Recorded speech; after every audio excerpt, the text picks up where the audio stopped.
प्यारे बच्चों, विज्ञान विषय की आज की ऑनलाइन क्लास में आपका स्वागत है। बच्चों, आज हम क्लास 8 का पाठ 12 प्रकाश एवं प्रकाशिक यंत्र का अध्ययन करेंगे। इस पाठ को हम 3 भागों में पढ़ेंगे और आज पहले भाग में हम प्रकाश का अपवर्तन के बारे में चर्चा करेंगे। तो आज पाठ शुरू करने से पहले हम यह देख लेते हैं कि आज के भाग में हम क्या-क्या अध्ययन करेंगे। आज हम प्रकाश के अपवर्तन के बारे में, अपवर्तन का सत्यापन एक कांच के गुटके के द्वारा करेंगे। अपवर्तन के क्या नियम है? Law of refraction. अपवर्तन पर निर्भर कुछ सामान्य घटनाएं जैसे कि पानी में पेंसिल का टेढ़ा दिखाई देना, तालाब की गहराई उसकी वास्तविक गहराई से कम क्यों प्रतीत होती है, व तारों का टिमटिमाना। इन घटनाओं के बारे में चर्चा करेंगे कि ये किस वजह से होती हैं, इनका कारण क्या है। तो हम शुरू करते हैं। प्रकाश का अपवर्तन। बच्चों, हमें ज्ञात है कि किसी समांगी पारदर्शी माध्यम में प्रकाश का गमन एक सरल रेखा में होता है, जो कि आपने पिछली कक्षाओं में भी पढ़ा होगा। आइए इसका पता लगाते हैं कि जब प्रकाश की किरण किसी एक समांगी पारदर्शी माध्यम से दूसरे समांगी पारदर्शी माध्यम में प्रवेश करती है तो प्रकाश के गमन पथ पर क्या प्रभाव पड़ता है।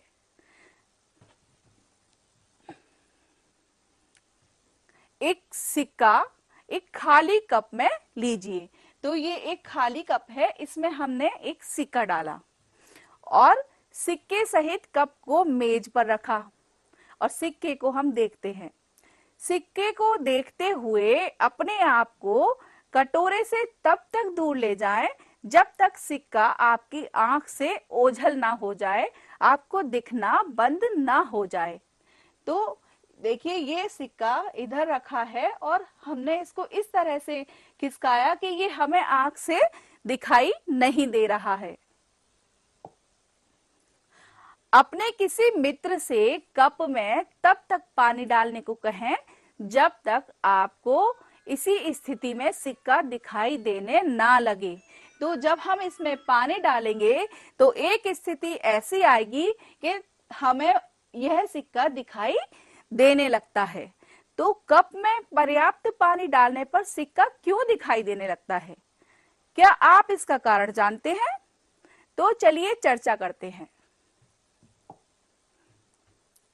प्रारंभ में सिक्के से आने वाली प्रकाश की किरणें हमारे नेत्र तक नहीं पहुंच रही थी और जब हमने कप में पानी डाला तो सिक्के से आने वाली प्रकाश की किरणें पानी के पृष्ठ से मुड़कर तथा जल से वायु में आकर अलग सरल रेखी पथ पर गमन करती हैं। जब यह पानी के पृष्ठ से वायु में आई तो उनकी दिशा बदल गई और वह हमारी नेत्रों को दिखने लगी। वायु से आने वाली ये प्रकाश की किरणें हमारे नेत्रों तक पहुंचती है तथा सिक्का पुनः दिखाई देने लगता है। किंतु सिक्का कप के पैंदे के कुछ ऊपर दिखाई देता है। इसका क्या कारण है? वायु से आने वाली प्रकाश की किरणें हमारे नेत्रों तक पहुंचती हैं तथा सिक्का पुनः दिखाई देने लगता है, किंतु सिक्का कप के पैंदे से कुछ ऊपर दिखाई देता है। इसका उपयुक्त क्रियाकलाप से यह सिद्ध होता है कि प्रकाश की किरणें जब एक समांगी पारदर्शी माध्यम से दूसरे समांगी पारदर्शी माध्यम में तिरछा प्रवेश करती हैं तो वो अपने पूर्व पारदर्शी माध्यम के सरल रेखी पथ पर गमन नहीं करती, बल्कि अपने पूर्व मार्ग से दोनों माध्यमों को अलग करने वाले तल पर मुड़ जाती हैं। इस प्रकार दूसरे पारदर्शी माध्यम में प्रकाश के गति की दिशा में परिवर्तन हो जाता है और इस घटना को हम प्रकाश का अपवर्तन कहते हैं। तो हम आशा करते हैं आपको यह समझ में आ गया होगा। प्रकाश का अपवर्तन, चलिए इसको कुछ शब्दों में परिभाषित करते हैं। प्रकाश की किरण जब एक समांगी पारदर्शी माध्यम से दूसरे समांगी पारदर्शी माध्यम में तिरछा प्रवेश करती हैं तो वह दोनों माध्यमों को अलग करने वाले पृष्ठ से मुड़ जाती हैं और इस घटना को प्रकाश का अपवर्तन कहते हैं। दोनों पारदर्शी माध्यमों को अलग करने वाले पृष्ठ पर आपतन बिंदु के लंब रेखा को आपतन बिंदु पर अभिलंब कहते हैं। तो यह देखिए, ये पृष्ठ जो है दोनों माध्यमों को अलग कर रहा है। तो यहाँ पर यदि कोई किरण गिरती है तो इसका जो बिंदु है इस पर हम एक अभिलंब डाल देते हैं। अभिलंब का मतलब होता है 90 डिग्री का एक कोण वाली सीधी लाइन। तो जब हम इस पे एक अभिलंब डाल देते हैं तो ये जो बिंदु है, ये जो लाइन है, ये अभिलंब है। पारदर्शी माध्यमों को अलग करने वाले पृष्ठ की तरफ आने वाली प्रकाश की किरण को आपतित किरण कहते हैं। तो देखिए, ये जो किरण गिर रही है इसको हम आपतित किरण कहते हैं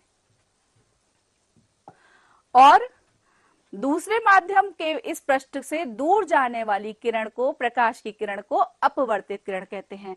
जब ये माध्यम इसका परिवर्तित हुआ तो यह अपने पथ से सीधी ना जाकर थोड़ा सा विचलित हो जाती है और इस किरण को हम अपवर्तित किरण कहते हैं।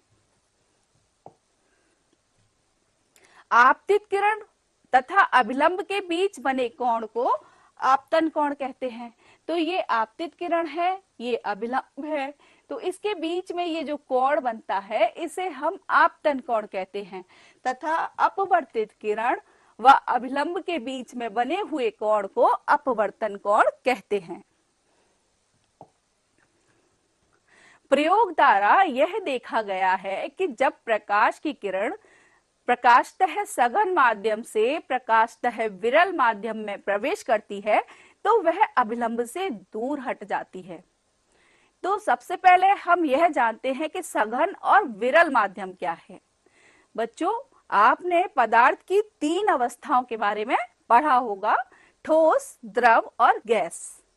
ठोस में उसके अणु पास पास होते हैं, जबकि द्रव में ठोस की अपेक्षा उनके अणु थोड़े से दूर दूर होते हैं और गैस के अणु बहुत दूर दूर होते हैं। तो जिसमें अणु पास होते हैं वो सघन माध्यम होता है और जिस पदार्थ के अणु दूर होते हैं वह विरल माध्यम होता है। यदि ठोस और द्रव में देखा जाएगा तो ठोस सघन है व द्रव विरल माध्यम है।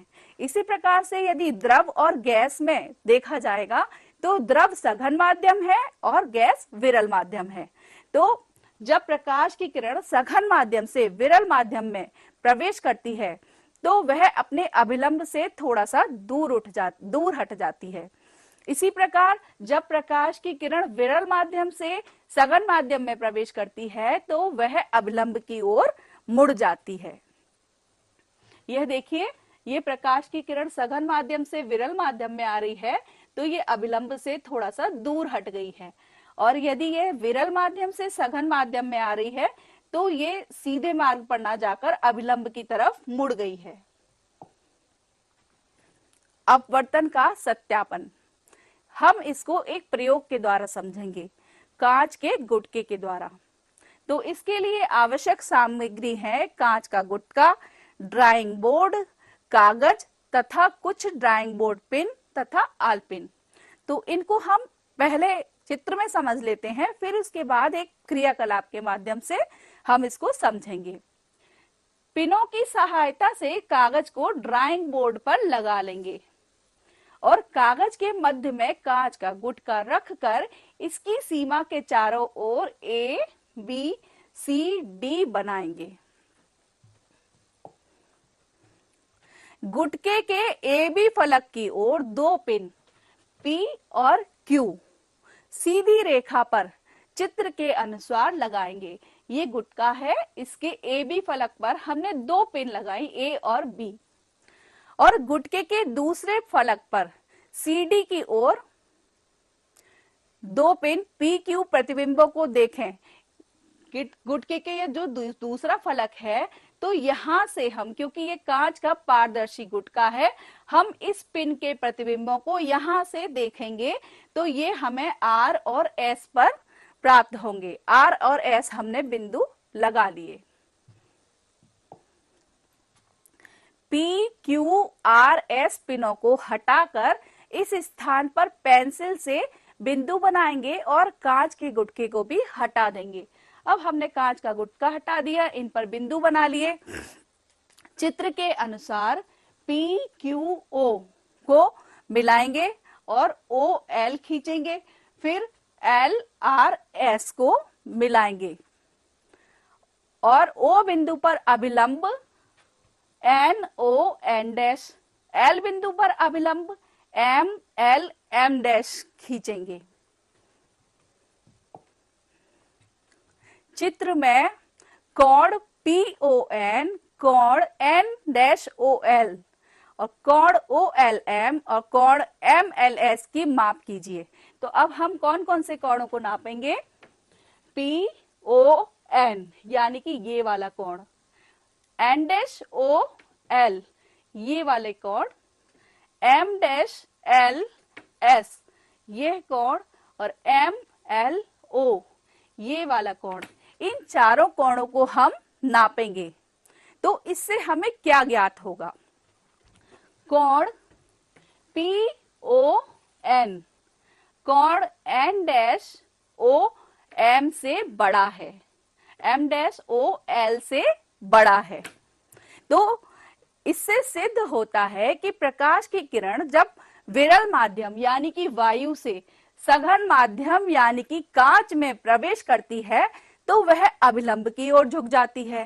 कोण एम डैश एल एस का मान कोण ओ एल एम, तो देखते हैं कोण एम डैश एल एस का मान कोण ओ एल एम के मान से अधिक है। तो इससे क्या सिद्ध होता है? इससे सिद्ध होता है कि जब प्रकाश की किरण सघन माध्यम यानी कि कांच से विरल माध्यम वायु में प्रवेश करती है तो वह अभिलंब से दूर हट जाती है। चलिए इसको एक प्रयोग के माध्यम से देखते हैं। देखिए बच्चों, ये एक डैशबोर्ड है, ये प्लेन पेपर, बोर्ड पेन, कुछ आल पेन्स हैं और ये कांच का गुटका। तो बच्चों हम इसके चारों ओर एक लाइन खींच लेते हैं। इसके बाद दो आल पेन्स हमने एक सीधी रेखा में इसकी गाड़ी और इसकी दूसरी साइड से हम यहां से देखते हुए उनकी सीध में दो पिन और गाड़ेंगे।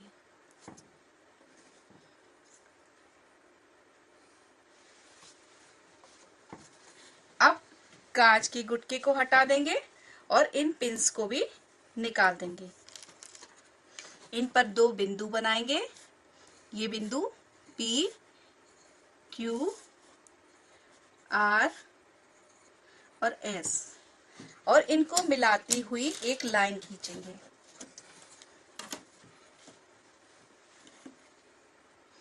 इसी प्रकार से इन दो बिंदुओं को मिलाती हुई एक लाइन खींचेंगे।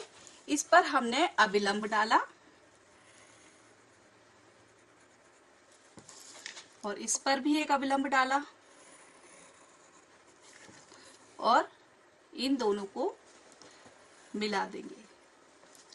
तो इस चित्र में आप देख सकते हैं कि प्रकाश की किरण जब विरल माध्यम यानी कि वायु से सघन माध्यम कांच में प्रवेश करती है तो अपने अपने जो आपतित किरण है अभिलंब की तरफ थोड़ा सा झुक जाती है।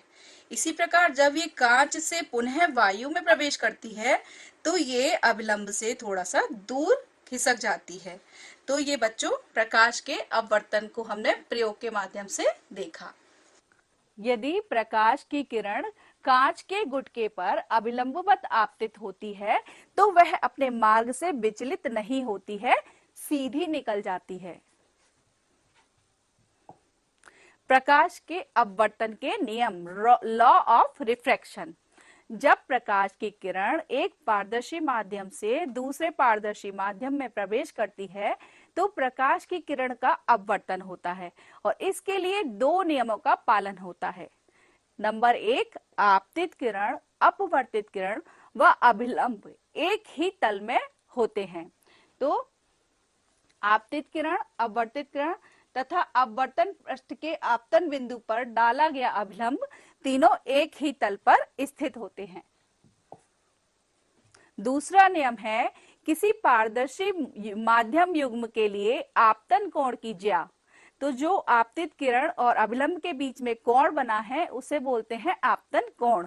इसको हम साइन आई से भी इंडिकेट करते हैं। तो आपतन कोण की ज्या व अपवर्तन कोण की ज्या, जिसे हम साइन आर से इंडिकेट करते हैं, इनका अनुपात नियत होता है और इस नियम को स्नेल का नियम भी कहते हैं।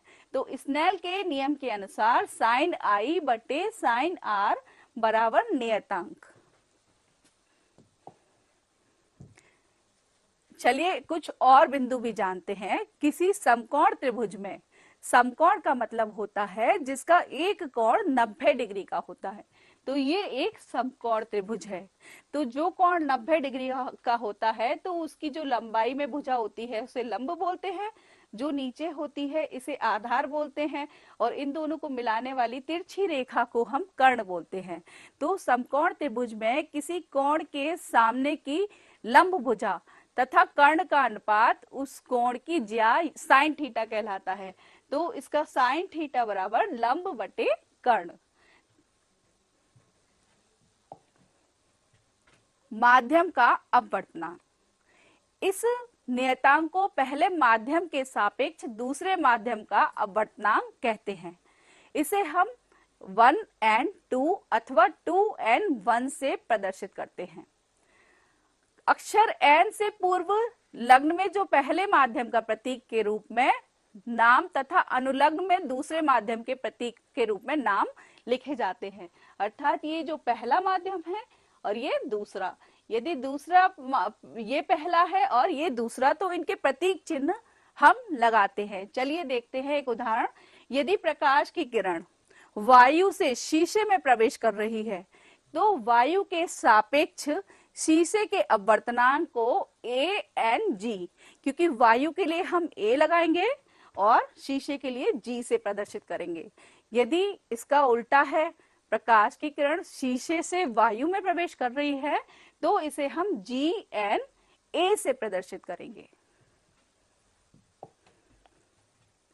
किसी माध्यम का अपवर्तनांक निर्वात में प्रकाश की चाल तथा माध्यम में प्रकाश की चाल के अनुपात के बराबर होता है।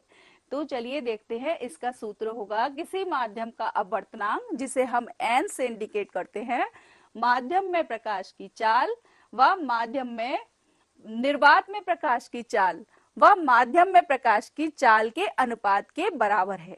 यदि निर्वात में प्रकाश की चाल को हम C से लिखेंगे और माध्यम में प्रकाश की चाल को V लिखेंगे, तो इसका जो निरपेक्ष अपवर्तनांक n C बटे V होगा। अपवर्तनांक एक अनुपात है, इसका कोई मात्रक नहीं है।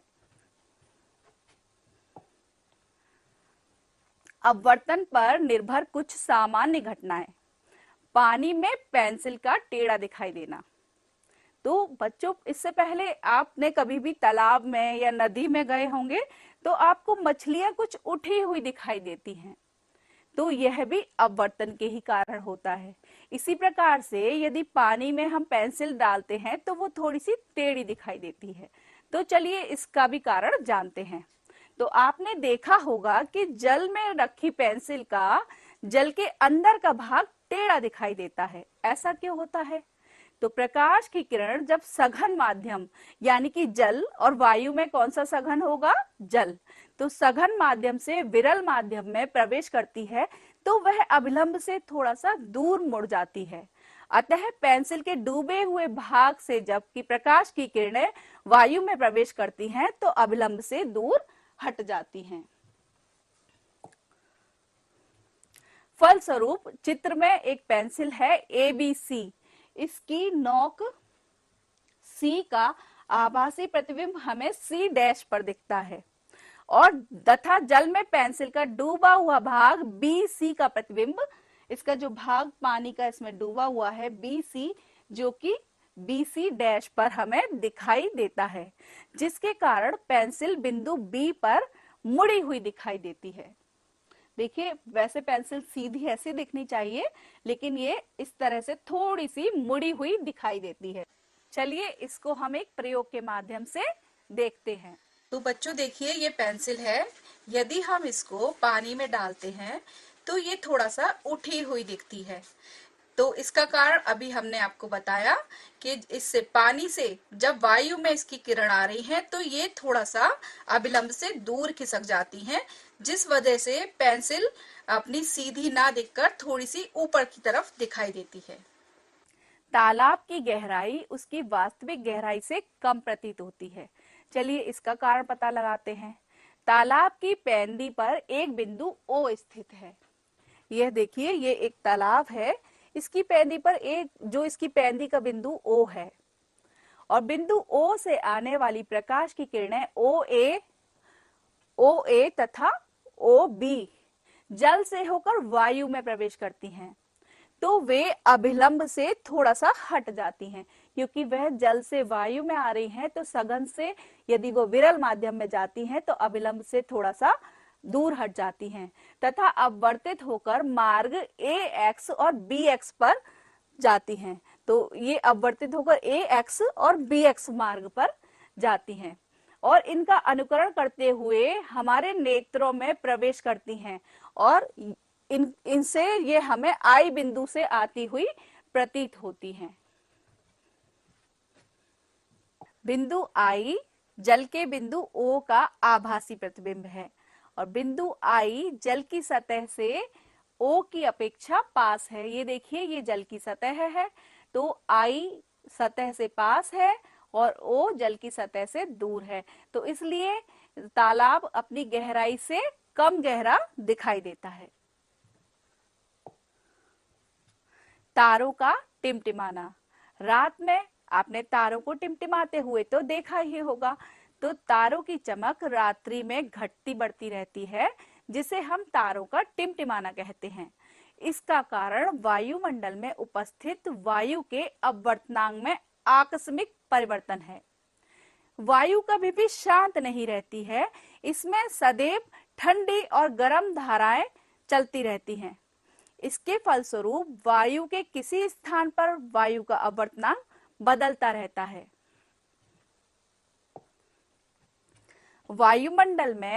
वायुमंडल के अपवर्तनांक में आकस्मिक परिवर्तन के कारण तारे से आने वाले प्रकाश की किरणें अपवर्तन के पश्चात अपने पूर्ववर्ती मार्ग से हट जाती हैं। इसके फलस्वरूप कुछ क्षणों के लिए प्रेषक की आंखों में तारे से आने वाला प्रकाश बिल्कुल नहीं पहुंचता है या बहुत कम पहुंचता है। यही कारण है कि रात्रि में तारे टिमटिमाते हुए प्रतीत होते हैं।